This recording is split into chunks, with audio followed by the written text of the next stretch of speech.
बिस्मिल्लाहिर्रहमानिर्रहीम। लाखों करोड़ों दुरूदो सलाम मोहम्मद मुस्तफ़ा सल्लल्लाहु अलैहि वसल्लम और आले मोहम्मद पर। मैं हूँ उमर दराज गोंदल। आप जानते हैं कि सुप्रीम कोर्ट के अंदर इस वक्त जो सूरत हाल है, उस सूरत हाल के अंदर अब जो जजेस का मूड है और जो जजेस के सवाल हैं वो बहुत ही इंपॉर्टेंट हैं और वो अब बुनियादी तौर पे जजेस का मूड भी बता रहे हैं। और उसके बाद ये सूरत हाल है कि बाजी पलटती हुई खेल पलटता हुआ भी दिखाई दे रहा है। ये जजेस चाहें तो ऐसे ऐसे सवाल उठाते हैं और कहानी को ऐसे पलट सकते हैं जो हमने सोचा भी नहीं होता। आज जो सिविल सोसाइटी के वकील हैं फैसल सिद्दीकी, उनके दलाइल मुकम्मल हो गए हैं। अब साबिक चीफ जस्टिस जवाद ख्वाजा के वकील अहमद हुसैन जो हैं वो अपने दलाइल दे रहे हैं। अब इस हवाले से जजेस ने बड़े ही वैलिड सवाल पूछे हैं और उसमें कोई जुमे की नमाज का वक्फा हुआ, जिसके बाद अब दोबारा जो इस मामले के अंदर इस केस को आगे बढ़ाया जा रहा है। अब चूंकि सबसे पहली बात यह थी कि जो कमांडिंग ऑफिसर हैं, चूंकि उन्होंने इस सिलसिले में जो इस हवाले से आप यूं कहिए कि इंसदादे दहशतगर्दी अदालत से रुजू किया और उनको कहा कि हमें ये लोग चाहिए, तो जस्टिस मुनीब अख्तर ने आज ये बड़ा बुनियादी सवाल उठाया कि इंसदादे दहशतगर्दी अदालत ये भी तो कह सकती थी कि हम सिविलियंस को मिलिट्री कोर्ट के हवाले नहीं कर सकते। उसके बाद जो आज बड़ा बुनियादी सवाल आज सबसे पहले था कि इस सबके पास जो असल सबसे इंपॉर्टेंट बात यह है कि फौज का तरीका कार क्या है, फौज कैसे फैसला करती है कि फलां बंदा आर्मी एक्ट के तहत हमारे हवाले किया जाए। चीफ जस्टिस ने यह भी कहा कि जो दरखास्त जिसमें यह कहा जाता है कि हमें सिविलियन चाहिए, उसके साथ ठोस शवाहिद होने चाहिए। और इंसदादे दहशतगर्दी अदालत के अंदर जो दरखास्त पेश की गई उसमें मुल्जिमान की हवालगी कैसे और किन शवाहिद के ऊपर हुई, इसमें किसी भी किस्म का कोई जिक्र नहीं है। और उसके बाद जस्टिस एजाजुल एहसन ने 21वीं आईनी तरमीम का हवाला दिया और कहा कि वहां पे जो फौजी अदालतों के लिए मखसूस जंगी हालात का जो जिक्र है वो वहां पे हुआ था। और इसके ऊपर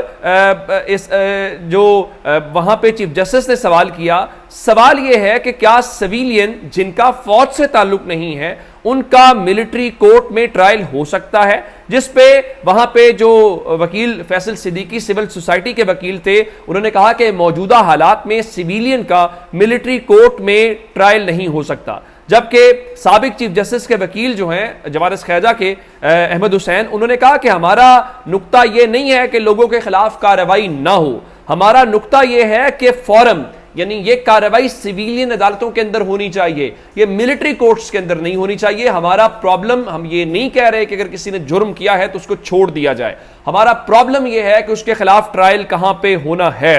और उन्होंने कहा कि सिविलियन की कोर्ट मार्शल की आर्मी एक्ट में गुंजाइश क्या है। आर्मी एक्ट का मकसद यह है कि आर्म्ड फोर्सेस के अंदर डिसिप्लिन बरकरार रखा जाए। और चीफ जस्टिस ने इस्तफसार किया कि क्या आपके मुताबिक आइन के कौन से बुनियादी हुकूक जो हैं वो मिलिट्री कोर्ट में ट्रायल से मुतासिर हो सकते हैं, जिस पे जवाद ख्वाजा साहब के वकील अहमद हुसैन ने बताया जी आइन के आर्टिकल 9, 10 और 25 में दिए गए हुकूक मुतासिर हो सकते हैं। अब ये वो मामला है कि जब उन्होंने जैसे एजाजुल एहसन साहब ने जंगी हालात का जिक्र किया तो जवाद ख्वाजा साहब के वकील ने जवाब दिया कि मेरे इल्म में नहीं है कि मौजूदा हुकूमत का मौक़िफ़ हो कि आज भी मुल्क के अंदर जंगी हालात हैं। और फैसल सिद्दीकी साहब ने कहा कि फौज के पास मुल्जिमान की हवालगी मांगने की कोई वजह दिखाई नहीं देती। और उस हवाले से जस्टिस मंसूर अली शाह साहब ने सवाल किया, अगर आप ये कह रहे हैं कि उनके पास कोई वजह नहीं है तो क्या आप ये कह रहे हैं कि इन मुल्जिमान के खिलाफ बज़ाहिर कोई इल्ज़ाम नहीं है। उन्होंने कहा मैं ये कह रहा हूं कि चार्ज करने से पहले सख्त इंक्वायरी होनी चाहिए, 9 मई के मुल्जिमान से मुतल्लिक सख्त इंक्वायरी पहले होनी चाहिए। उन्होंने कहा कि 1998 के अलावा सिविलियन हुकूमत ने सिविलियन का मिलिट्री ट्रायल नहीं किया। ये सारी वो बातें हैं जिस हवाले से फिर चीफ जस्टिस ने यह कहा कि फौज चार्ज कर सकती है लेकिन ट्रायल जो है वो सिविल अदालत के अंदर ही चलेगा। बड़े अहम नुकात जो हैं, अब अदालत ने फिर सवाल उठाया कि अगर यही बात है तो अगर किसी शख्स का सिविल ट्रायल चल रहा हो तो क्या फौज फैसला कर लेगी और कैसे फैसला करेगी कि इस शख्स को हमारे हवाले कर दो। जस्टिस मंसूर अली शाह, जस्टिस मुनीब ने सवाल उठाया कि बताएं कैसे फौज की जानिब से यह इल्जाम लगाया गया कि इन अफराद ने जुर्म किया है और फौज ये कैसे फैसला कर लेती है कि शख्स को हमारे हवाले करो। फौज का अंदरूनी तरीकाकार क्या है जिसमें यह तय होता है कि सिविलियन को हमारे हवाले करो? क्या आर्मी अथॉरिटीज ये फैसला भी कर सकती हैं कि सिविलियन को हमारे हवाले करो? अब ये बड़े इंपॉर्टेंट सवालात हैं जो आज अदालत बार बार उठा रही है, और इस हवाले से जस्टिस आयशा मलिक साहबा ने यह पूछा कि चलिए ये बता दीजिए कि वफाकी हुकूमत ने कब सिविलियंस की फौजी अदालतों में ट्रायल की मंजूरी दी? ट्रायल का फॉर्म कैसे तय होगा? यह भी बड़ा बुनियादी सवाल है। यानी जो नुकता ख्वाजा वारिस ख्वाजा के वकील उठा रहे थे वही अदालत ने उठाया कि यह तय कैसे होगा कि फॉरम कौन सा होगा। ये बहुत इंपॉर्टेंट मामला है, और जिस पे वकील फ़हीम सिद्दीकी साहब तो कह रहे थे वहां पे नहीं हो सकता। अब इस हवाले से चीफ जस्टिस ने कहा कि हम अटॉर्नी जनरल से पूछेंगे कि ठोस बुनियाद बनाकर सिविलियंस की दरखास्त क्यों नहीं दी गई और क्यों वो इस हवाले से उनको मांगा नहीं गया। अब चीफ जस्टिस ने जब यह सवाल उठाया कि जो कौन से हुकूक जो है मुतासिर होंगे, जस्टिस एजाजुल एहसन ने जंगी हालात की बात की। जब यह भी नुक्ता हो गया तो उसके बाद जो है उन्होंने ये भी बता दिया कि हम ये भी नहीं कह रहे जनाब के होगा। तो फिर जस्टिस मंसूर अली शाह साहब ने बड़ा कहा कि आपसे 2 सवाल पूछ रहे हैं, इस पर आए, आप प्रोसेस बताएं, आर्मी एक्ट का इतलाक कैसे होगा? आर्मी के अंदर इस फैसले कैसे पहुंचा जाता है कि फला बंदा आर्मी एक्ट के तहत हमारा मुलजिम है? ऑफिशियल सीक्रेट एक्ट का इतलाक ममनुआ इलाकों, इमारात और कुछ सिविल इमारात पर भी है। जस्टिस मुजाहिर नकवी साहब ने कहा आप अभी तक बुनियादी पॉइंट ही नहीं बना सके। ऑफिशियल सीक्रेट एक्ट की दफात FIR में कब शामिल की गई? अगर FIR में ऑफिशियल सीक्रेट एक्ट की दफात ही शामिल नहीं है तो क्या कमांडिंग ऑफिसर जो है वो मुलजिमान की हवालगी मांग सकता है?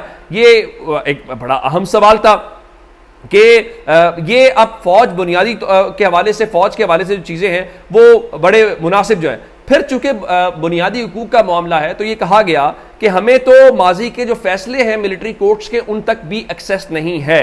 कि फिर जस्टिस मंसूर अली शाह ने कहा कि ये भी सवाल है कि कोर्ट मार्शल की फिर कार्रवाई कौन करता है, यानी वो किस लेवल का ऑफिसर करता है। और फिर कहा गया कि मिलिट्री कोर्ट के अंदर जो है वो अपील का हक नहीं होता।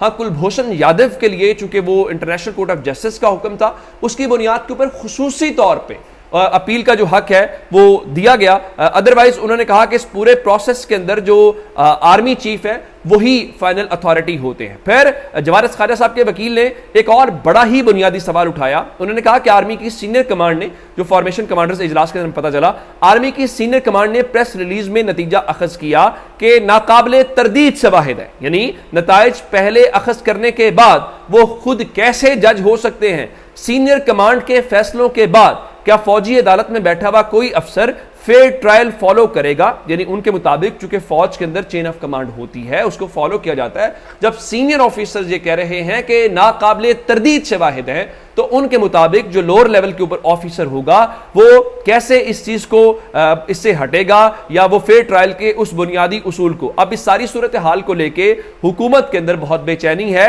और राना सनाउल्लाह ने अब खिताब किया है और वो कह रहे हैं जी अंदेशा है इस बेंच का फैसला भी 14 मई के फैसले से दो चार ना हो। यानी वो कह रहे हैं कि जैसे 14 मई का हमने फैसला नहीं माना तो हम इस फैसले को नहीं मानेंगे मिलिट्री कोर्ट के ऊपर। और फिर उसके बाद मैंने आपको बताया था कि इरफान कादिर ने भी यही बात की है और फिर वो फरमा रहे थे जी नामजद चीफ जस्टिस ने कहा कि ये बेंच गैर कानूनी है मगर बेंच फिर भी मजीद है और फैसले करने को तैयार है।